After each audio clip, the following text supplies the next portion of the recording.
So my presentation is on social pressure and how it causes poor behavior.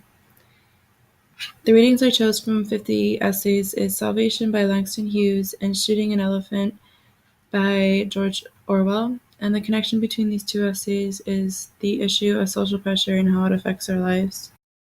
The main argument I'm going to be using in my essay is social pressure is a huge aspect of the decisions that we make every day and which can lead to a life of poor choices.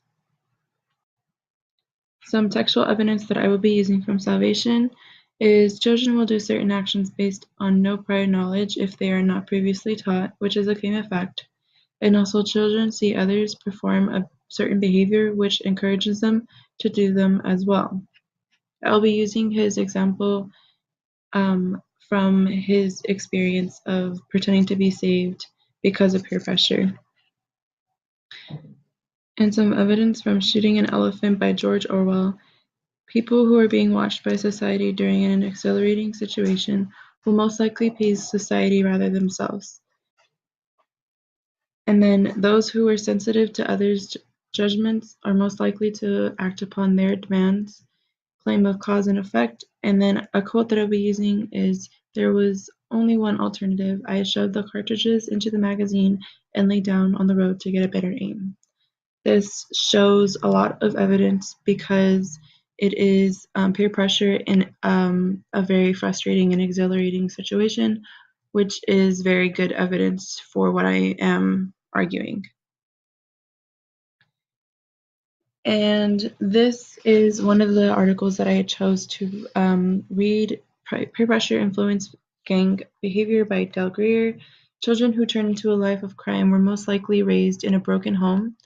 If the parents do not show the right amount of concern, then the children will turn to others for guidance.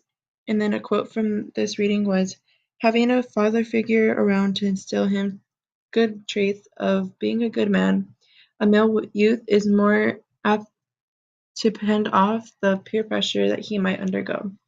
This essay was really good at explaining when a child is brought up into a poor society, they often follow the kids at school, their footsteps, and start acting like the way that they do. And instead of doing what they should be doing, which is in focusing on school, they'd rather turn to drugs and gang relations.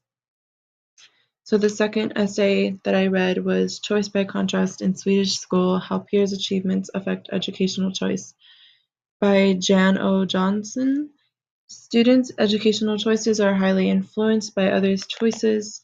If a student is surrounded by kids who have low academic levels, then they are most likely to make poor educational choices for themselves.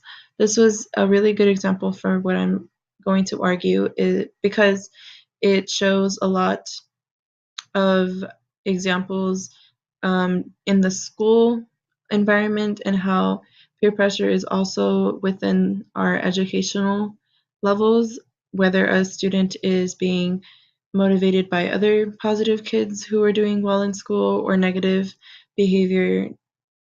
It works both ways. And then this is my opposing essay. It was a little bit confusing, but I'm pretty sure it makes sense. I will make sure it makes sense in my essay. Peer pressure. Social pressure is always traced back to the parents and their home environment. If adults teach their child how to deal with peer pressure, then children will lead more successful lives. In this essay, my opposing viewpoint was, it's not the poor behavior is not because of peer pressure. It is because of the parents and how they are brought up.